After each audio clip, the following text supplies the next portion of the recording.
안녕하세요. 김서민입니다. 오늘은 이번 주 설교 본문인 잠언서 1장 1절부터 19절의 말씀을 한번 나누어 보도록 하겠습니다.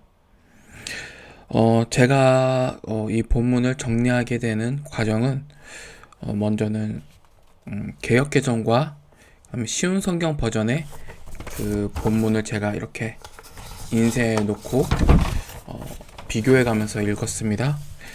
그리고 바이블 웍스를 통해서 그 여러 가지 그 역본을 다 살펴가면서 무엇이 그 우리말 본문으로 읽었을 때 가장 정확한 잠언의 말씀으로 이해할 수 있는지에 대한 고민을 좀 더 많이 했고, 전체적으로 쉬운 성경이 가지고 있는 잠언의 오역이나 아니면 뭐 어디 비어 있는 내용 같은 건 되게 많이 잡았습니다.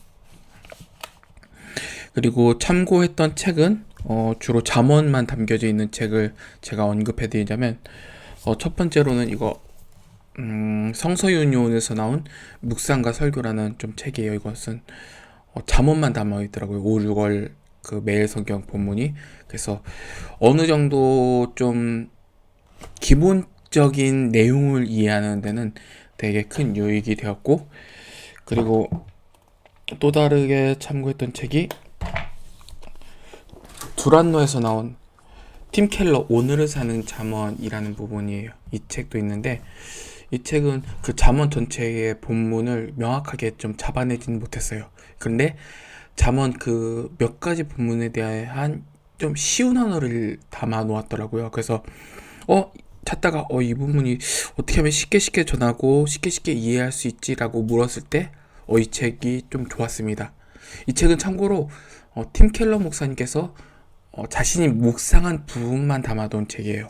그래서 어떠한 전체적인 틀이나 개관을 잡고자 할 때, 또 본문 전체를 이해하고자 할 때는 그렇게 추천해드리진 않겠지만, 갓 초보, 이제 딱 잠언을 이제 읽기 시작한 초보들에게는 좀 읽기 좋은 책이라고 생각됩니다. 제가 핵심적으로 잡은 책은 바로 이거 CLC에서 나오는 트램퍼 롱맨 3세의 잠언 주석이에요. 되게 철저하게 주석 과정을 거쳤고 철저하게 잘 이해되고 쉬워요, 전체적으로.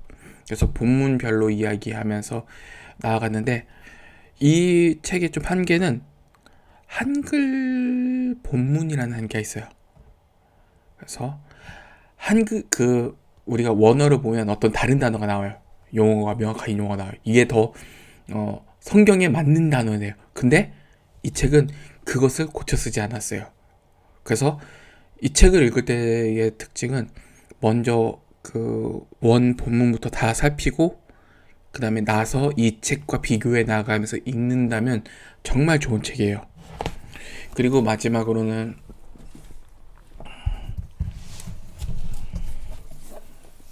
NICOT 주석, 이 책이 부흥과 기업서에서 나왔고, 브루스 월트키라는 저자가 잠언만 15년 동안 연구했었나 했던 책이에요. 단점이, 이 책의 단점은 되게 깊은데 어려워요. 왜냐면 히브리어 남발이 됐어요. 그냥 3분의 1이 히브리어에 대해서 이거다 설명하다 보니까 집중력이 전체가 떨어지게 되더라고요. 그래서 좀 더 어렵게 다가왔어요. 이해하기도 힘들고 읽으려면 또 몇 번 더 읽어야 되고 하는 부분이 있어서 좀, 하지만 제가 핵심적으로 이 두 권이 좋은 게 서로 빈 것을 채워주더라고요. 서로가 이 부분에서 좀 강조되어서 좀 부족한 것이 있다면 이 책에서 채워주고, 이 책에서 부족한 것이 있다면 이 책에서 채워준다 라는 것으로 좀 이해해 주셨으면 합니다. 히브리어 원어를 따질 때는 독일 성서공회에서 했던 슈트루가트, 제가 발음을 되게 잘못했대. 아무튼 그 버전의 히브리어 성경을 사용했고, 그것은 제가 주로 이용하는 바이블 웍스라는 프로그램에 담겨져 있습니다. 연구 과정을 보면 제가 아까 보여드렸듯이 좀 전체적인 그 문맥의 틀 잡는 것뿐만 아니라 이에 나와서 연관되는 본문이 어디에 있는지를 좀 잡아내는 과정이 좀 있었습니다. 전체적으로 제가 잠언 자체를 이해를 잘 못했다 보니까 이것 잡는 데 시간이 많이 걸렸어요. 좀 어렵다라는 생각이 초반에 많이 들었더라고요. 그리고 성경을 해석하는 분들이라면, 초보자 분들이라면 그냥 읽으면 오해할 여지가 되게 많아요. 예전에 격언 중에서 이런 얘기가 있잖아요. 뭐 신앙생활하는 격언 중에서 성경은 진짜 전문가 스쿠버 다이버가 다닐 만한 깊은 물속 같고 어린아이가 물장구 칠 만한 얕은 물가와 같다고 라고 얘기하잖아요. 근데 이 격언 중에서 진짜 오해하는 게 어린아이가 놀 만한 얕은 물가예요. 어린아이에게는 어른이 붙어요. 얕은 물가라도요. 가르쳐주는 이가 있어요. 그래서 잠언을 정리해 나아가면서 느꼈던 점은 이 잠언이라는 것 자체가 전체로 비유다 보니까 설명해줄 목회자가 필요해요.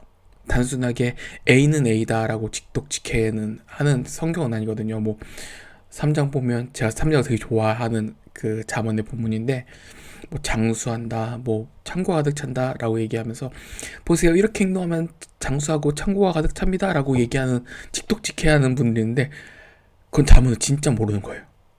왜냐면 제목부터 비유들이라고 얘기하거든요. 격언들.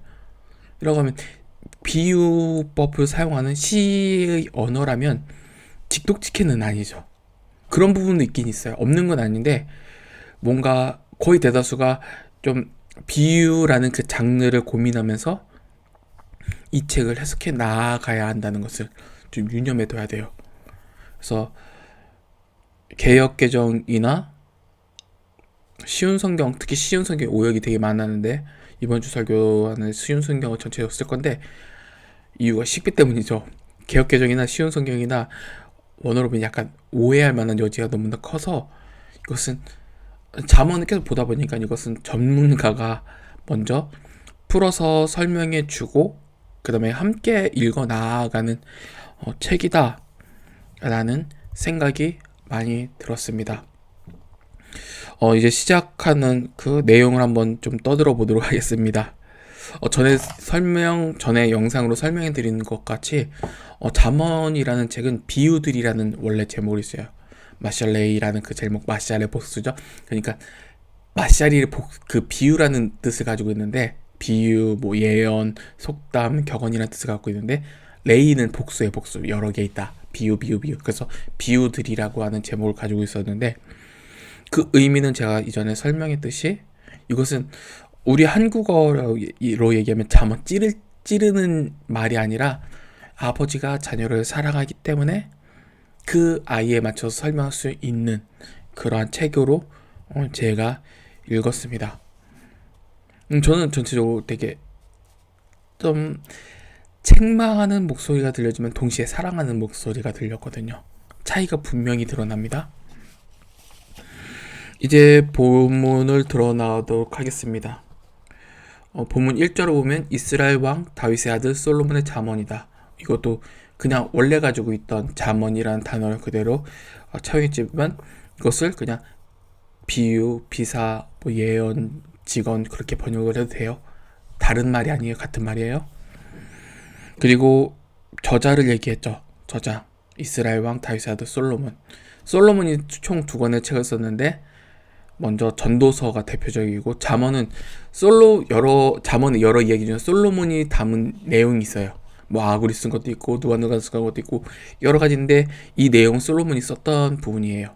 그러니까 전도서와 그 다음에 잠언이라는 책이 솔로몬이 저자가 주된 저자인데 두 개 다 색깔이 좀 있죠. 다르죠. 어쩌면 근본적인 그 핵심 내용은 같아요. 하나. 바로 하나님에 관한 거예요. 하나님을 중심으로 잠언을 쓰고 하나님을 중심으로 전도서 썼는데 서로가 보여주는 하나님의 그 면이 좀 다르게 보여요. 그것을 좀 요심히 고민해 나가면서 좀 써 내려가면 좋겠습니다. 그리고 이 글의 목적을 담아놓죠. 이 글의 목적은 2절부터 7절까지의 내용이에요. 그래서 이 글을 쓰는 것은 제 쉬운 성경을 읽으면 지혜와 교훈을 얻게 하고 슬기로운 가르침을 깨닫게 한다라고 얘기를 해요. 여기서 되게 재밌는 비교가 나와요. 왜냐면 잠언에서 지혜라고 하는 것과 깨닫게 한다는 것이 동등하게 나와요. 동등한 시점이에요. 그러니까 잠언에서 나오는 지혜랑 깨닫게 한다는 것이 동일하게 쓰일 때, 자, 쉽게 얘기하면 보통 성도님들께 지혜가 뭐예요? 라고 얘기하면 거의 다 대부분 몰라주세요. 성경은 지혜로워야 된다, 지혜가 있다라고 막 여러 가지 책에서 나오는데, 지혜가 무엇인지 묻는다면 아시는 분들이 그렇게 많지 않습니다. 그렇지만 지혜가 뭔지 알도록 잠언서에서 자체적으로 얘기해 놓았는데, 그것은 1장 2절 그 자체에서 나와요. 깨닫는 거예요. 깨닫는 거. 무엇이죠? 그것은 되게 이게 4절과 어울리기도 하는데, 어떤 사건이 있어요. 어떤 내용과 사건이 있는데, 그것을 김선민이 길을 걷는다라는 사건이 있어요. 그러면 어떤 단순하게 보면 김선민이 길을 걷고 있구나 라고 밖에 못 봐요. 근데 지혜를 가진 사람은 통찰력이 있어서 길을 걷는 목적과 길을 걷는 유익에 대해서 하나 둘씩 더 여러 가지로 볼 수 있는 시각이 열리는 거죠. 잠언이 바로 그 역할을 해준다라는 거예요. 근데 그 시각이라는 것이 그냥 세상에서 어떠한 영리하고 세상적인 지혜를 얘기하는 것이 아니라, 뒤에도 또 설명을 하겠는데, 모든 일의 중심은 하나님이 있다라는 그 지혜예요. 통찰력이에요. 그 통찰력을 잠언은 우리에게 설명하고 있습니다. 저도 이거 전체적으로 지혜가 뭔지에 대해서는 제대로 이해를 못했던 바가 있어서 좀 이제서야 좀 약간 알기를 하고, 3절로 보면, 이제 3절 나가겠습니다. 훈련과 지혜로운 생활을 얻게 하고 의롭고 올바르고 정직한 삶을 살며. 보세요. 지혜와 교훈을 얻고 가르침을 깨달았어. 이제 난 알았어. 이제 그럼 어떻게 돼요? 훈련과 지혜로운 생활을 한다. 자기 관리를 한다는 거죠. 나를 관리해 나가요. 그러면 의롭고 올바르고 정직하게 삶을 산다. 사회적인 모습이에요. 나 관리뿐만 아니라 사회적으로 관계를 거룩하게 해나가는 거죠. 통찰력 있게 꿰뚫어 보면서 행해 나가는 거죠. 어떤 통찰력일까요? 다시 말하지만 저건 하나님으로부터 시작됐고 하나님으로부터 끝나는 통찰력이에요. 그것이 참 지혜자의 모습이라고 얘기를 할 수 있죠. 그 다음에 중요한 것이 4절이에요. 4절. 4절을 보면 여기서 개역개정이랑 쉬운 성경이랑 시작부터 어리석은 자라고 얘기를 하는데, 저는 솔직히 얘기하면 어리석은 자라는 번역이 여기서는 어울리지 않다고 봐요. 왜냐면 이게 히브리어 단어로 리프타임이란 단어인데, 이 단어를 명확하게 얘기하면 아직 덜 자란 사람들이라는 얘기예요. 아직 어리고 이제 사회생활 처음 시작한 사람들이 이야기할 때 얘기하거든요. 그래서 다른 번역을 얘기했을 때 단순한 사람이라고 번역을 할 수 있어요. 그와 동시에 그 4절 후반대에 나온 젊은이의 개는 이라는 얘기가 나오잖아요. 어린 사람들이에요. 어린 사람들. 이제 배워야 하고 이제 이해해야 하고 이제 배워 나아가는 사람들에 대한 얘기. 어리석은 자라는 얘기는 솔직히 번역을 통해서 보면 그렇게 좋은 번역은 아니에요. 제가 바이블웍스라는 프로그램을 통해서 잠언에서 이 같은 리프타임이란 단어를 어떻게 사용했느냐라고 봤거든요. 부정적으로 사용되진 않아요. 어떻게 다 얘기할 때가 명철이라는 단어가 떨어지잖아요. 명철, 통찰력, 그 지혜라는 단어가 떨어지지 않거든요. 이제 갓 배워나가는 사람들에 대한 얘기예요. 그러니까 부족하기 때문에 좀 부정적으로도 볼 수 있겠지만 타락하거나 아니면 못된 짓 하는 사람은 아니에요. 그냥 단순해요. 그냥 A는 A구나라고밖에 못 보는 사람에게 사리분별력, 그만 얘기해도 통찰력을 준다는 거예요. 아, 저기에는 하나님께서 역사하시는구나. 하나님께서 창조주이시구나. 하나님이 참 왕이시구나. 아, 하나님 앞에서 바르게 살아야겠구나는 그 통찰력을 여기서 준다라는 것이죠. 자라난다라는 거예요. 이것은 잠언 곳곳에서 나와요. 자, 여기에서 되게 글씨가 워낙 안 좋아서 근데 잠언 여러 구절 다 찾아봤거든요.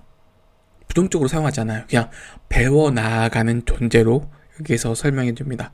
그리고 젊은이들은 체험적인 지식을 얻게 되는 부분이 있습니다. 그리고 5절에 보면 지혜로운 사람은 듣고 학식을 더한다.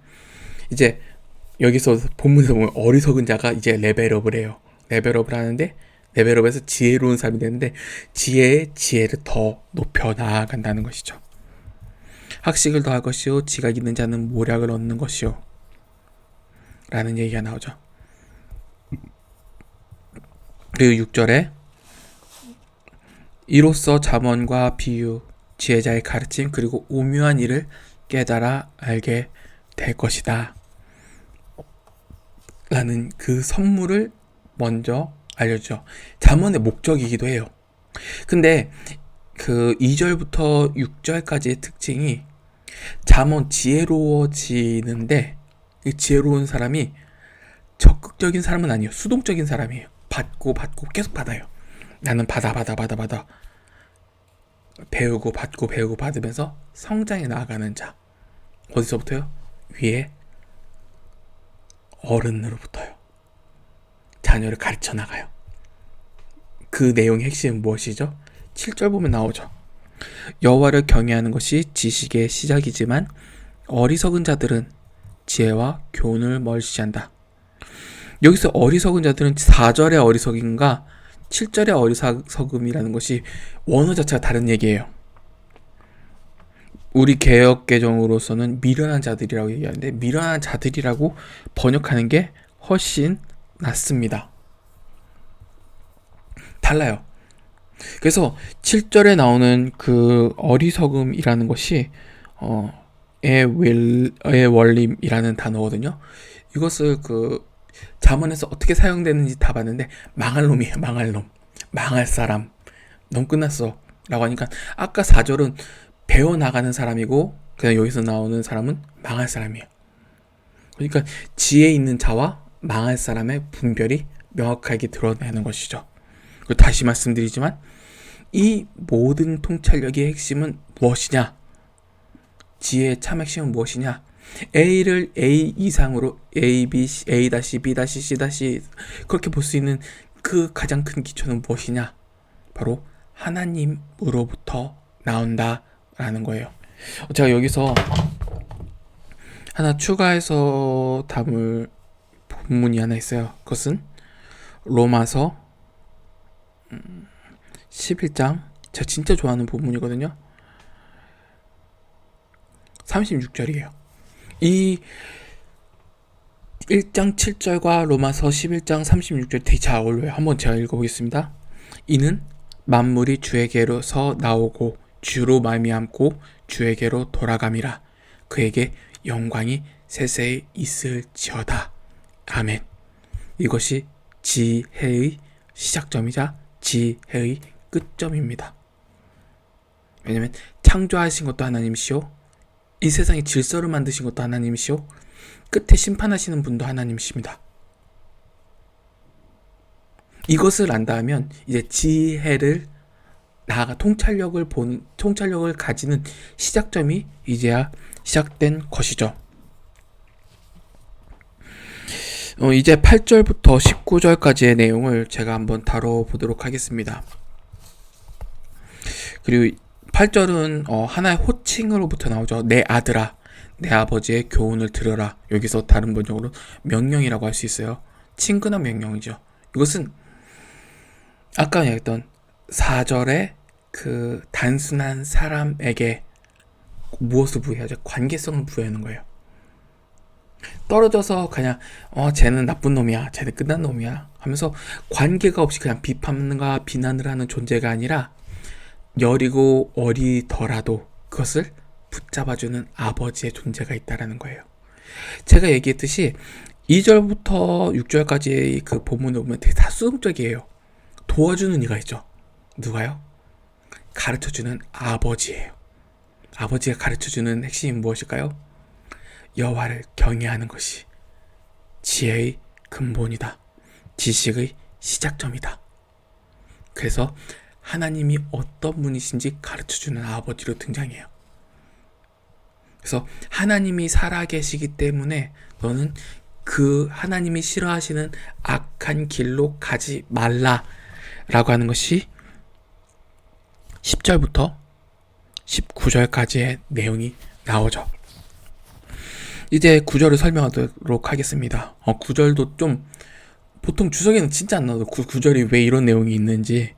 그래서 그것은 내 머리에 쓸 아름다운 화관이요 내 목에 걸 목걸이다 라는 이것이 나오는데, 그것은 제가 아까 얘기했던 부흥과 역사에서 나오는 그 잠언 주석책에만 나와 있어요. 이것은 그거예요. 쉽게 얘기하면 그거예요.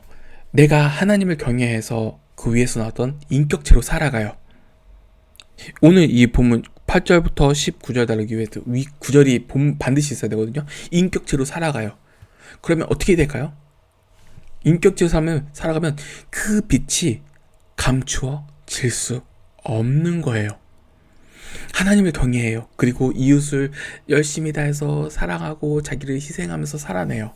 자기 관리 되게 철저히 하고요. 그것은 잠언 맨 끝에 지혜로운 여인의 모습에서도 나오는데 되게 훌륭한 인격체로 살아요. 그러면 사람들이 어떻게 볼까요?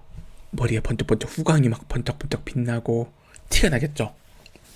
그래서 이 관이랑 목걸이는 이집트의 그 영향을 받았던 내용이기도 해요. 이집트 격언에 나왔던 그 영향을 받았던 그때, 왜냐면 솔로몬이 교류를 하다 보니 그걸 알잖아요. 이집트는 이것을 어떻게 얘기하고 어떻게 생각한다라고 하면서 이스라엘도 그래 A는 A다라고 하면서 이집트가 가졌던 그 인식을 그대로 가지고 오는데, 이것은 관으로서 인격이 빛난다, 그 다음에 목걸이로서 인정을 받는다라는 그런 의미를 갖고 있어요.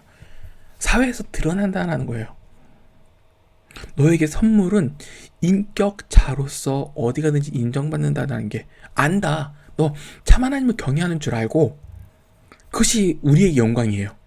하나님을 경외하는 줄 알고, 그다음에 하나님의 뜻대로 살아가는 줄 안다. 누구든지 다 안다. 이것은 마태복음 5장에서 나왔던 진짜 빛을 감출 수 없는 거죠. 그것이 오늘의 9절에서 너무나 잘 드러내 보이는 거예요. 어둠이 빛을 가릴 수 없어요. 그것이 너에게 준 선물이다. 하나님의 사람이다.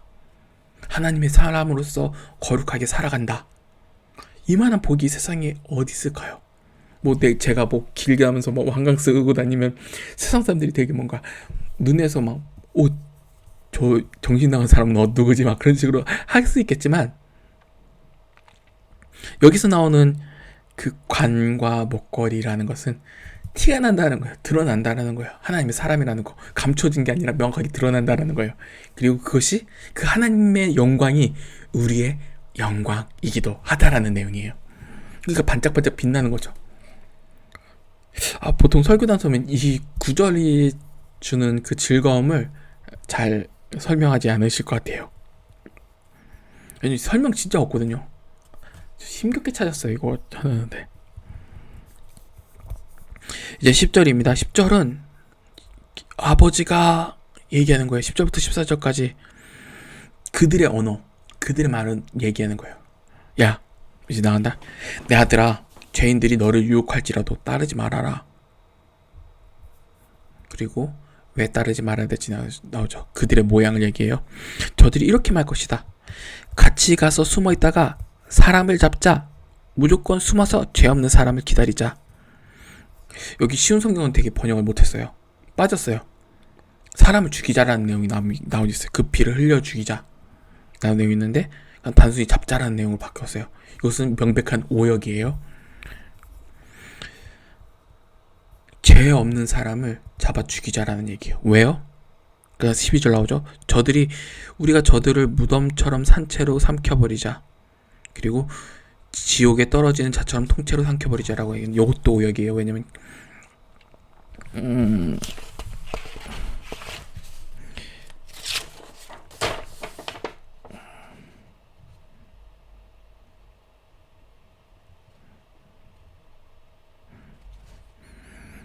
내려가는 사람들처럼 통째로.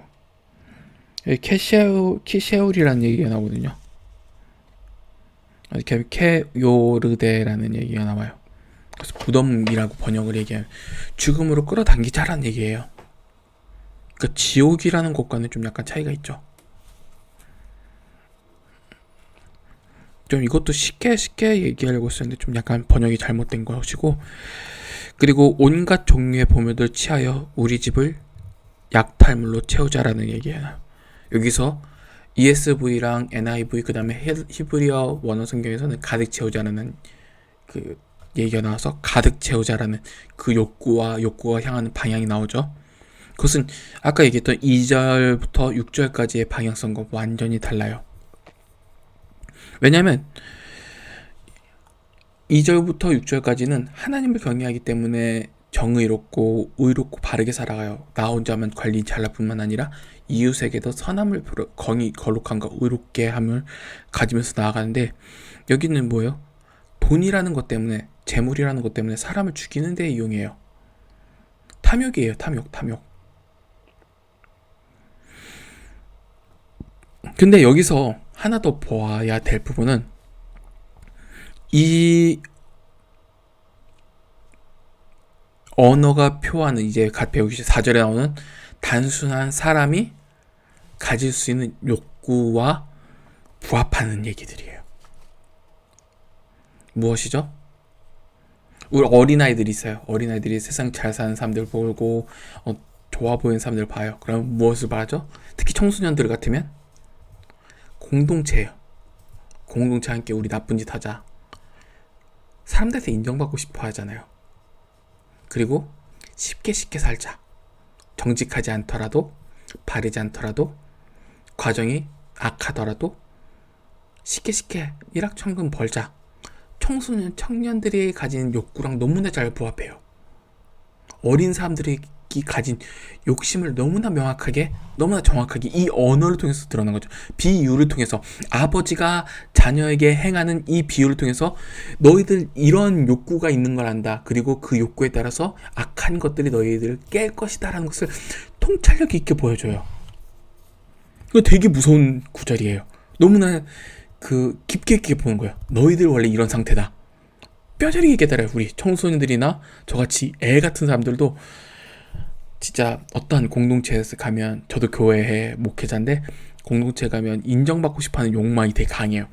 아이고, 목사님한테 인정받고 싶고, 저기 장로님들이나 권사님들한테 좋은 평가 받고 싶고 하면서, 김선민 여기 와요 하면서 막 그런 욕구가 다 있어요. 그리고 저도 약간 물질적으로 좀 더 채워줬으면, 좀 더 쉽게 벌렸으면, 쉽게 돈이 막 내 가정에 채워졌으면 하는 욕심이 다 있어요.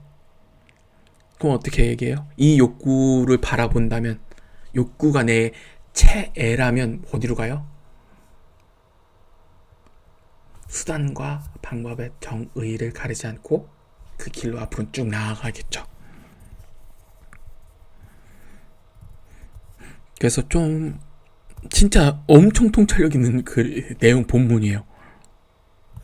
그리고 14절에 좀 이것도 쉬운 성경에서 보면 오역인데, 개역개정은 정확하게 번역을 했어요.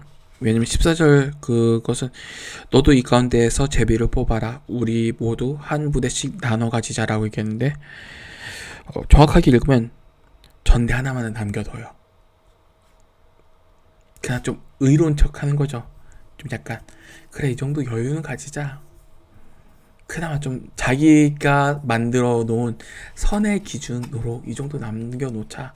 그래, 난 어느 정도 완벽하게 뺏진 않았어 라고 하면서 자기 의로움의 정당화를 보여주는 거예요. 이것도 인간의 욕망이에요. 욕망. 제가 사람들 댓글 같은 거 되게, 과거에 요즘 댓글창이 막 그 차단돼서 좀 많이 없지만 댓글창을 보면 막 남들 비난하잖아요. 남들 막 비난하고 이것밖에 못하니 막 온갖 욕설 같은 게 다 담겨져 있잖아요. 근데 그것을 명확하게 보면 이런 내용이에요. 나는 너보다 선해. 상대성이에요.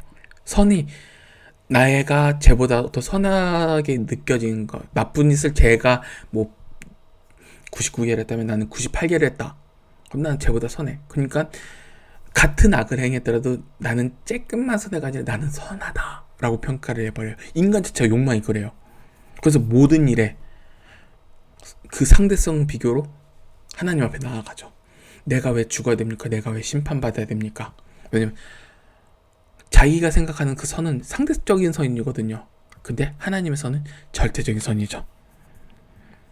하나님이 없어요, 정확하게 얘기하면. 그리고 또 하나, 여기서 나왔던 이들의 악행을 보면 살인죄, 도둑질, 탐내는 욕심, 십계명의 이웃사랑에 대한 계명을 죄다 우겨버려요. 하나님이 없으니까요. 7장에서 나오는 경외하는 것, 여호와를 경외하는 것이 지혜식의 근본이거든 한데 여호와의 계명 자체가 그들 앞에 없어요. 그들 계명이 아니라 여호와가 아니라 자기의 욕망, 악한 욕망대로 살아가는 그 모습을 드러내죠. 이들은 아까 얘기했듯이 그 7절에 나오는 그 어리석은 자 그리고 거만한 자들에 속하는데 이들의 결국은 무엇이냐? 하나님이 없는데 하나님이 계시잖아요? 그럼 결국은 어때요? 심판받아요. 그 내용이 15절부터 19절까지의 내용입니다. 내 아들아 저들과 같이 다니지도 말고 발도 내디디지 말라. 왜냐하면 그들 좋아 보이잖아요. 우리 젊은 사람들의 욕망을 막 가득 채워주고 욕구를 채워주잖아요. 근데 결국은 어떻게 돼요? 저들의 발은 범죄하러 내달리고 저들은 사람 죽이기를 재빠르기 때문이다. 하나님 없죠?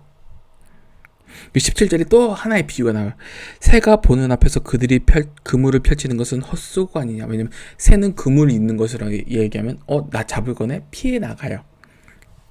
근데 그와 반대로 이 사람들은 자기 피를 흘리려고 숨어서 기다리며 자기 생명을 헤아리고 기다릴 뿐이다. 새는 피하는데 이들은 심판이 바로 앞에 있는 줄 모르고 하나님께서 최종적으로 우리의 심판자라는 것을 모르고 자기 마음대로 생활하다가 최종적으로 자기의 생명을 얻게 되는 결과를 이끌어내죠. 그리고 19절에 결론이 나와요. 옳지 않은 방법으로 이득을 노리는 자의 결과는 다 이러니 결국 자기의 생명만 해칠 뿐이다 라는 결론으로 끝을 맺습니다. 왜요? 왜 그럴까요? 하나님이 없어요. 하나님은 분명히 그 창조하시고 질서를 만드시고 심판하시는데 이들에게는 하나님이 없는 것 같이 살아가요. 그러나 하나님은 살아 계시죠. 그 지혜가 믿는 자들에게 있죠. 그럼 어떻게 생각할까요? 심판의 자리에서 믿는 자들은 벗어나요. 심판의 자리에 없다는 게 뭐예요? 지혜롭다는 거죠. 죽을 줄 아는 자리로 가는 사람들이 어떤 사람, 미련한 사람들이에요. 그 다음에 죽을 그물이 있는데 피해간 사람은 어떤 사람이에요? 지혜로운 사람이에요. 하나님의 심판에서 벗어났으니까요.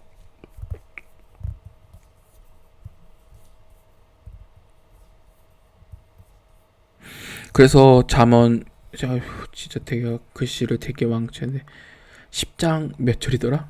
그래서 불의의 재물은 무익하나 공의는 죽음에서 건져낸다. 10장 몇 절에 나와요? 찾아보세요. 그러면 적은 소득의 공의는 좋아하시고 많은 소득의 불의는 나빠하신다. 16장 8절이에요. 잠언 내에서 나와요. 어느 정도 높은 소득을 원하는 게 아니라 2절부터 6절까지만 정의롭게 사는 것. 하나님이 살아 계시기 때문에 그 영광의 빛을 드러내는 그 자녀의 삶. 하나님께서 그러한 삶을 지혜로운 자의 삶으로 여겨주신다라는 것입니다.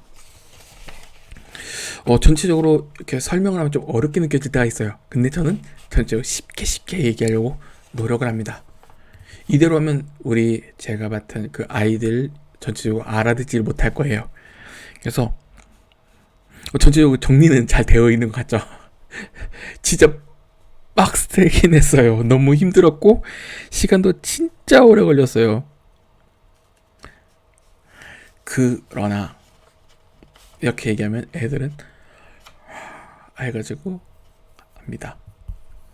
그래서 전체적으로 아이들 어린 친구들의 그 시선과 그다음에 판단에 맞는 그런 아니 그 알아들 수 있는 잠언도 하나님께서 인간이 알아들 수 있는 언어로 말씀해 주셨잖아요.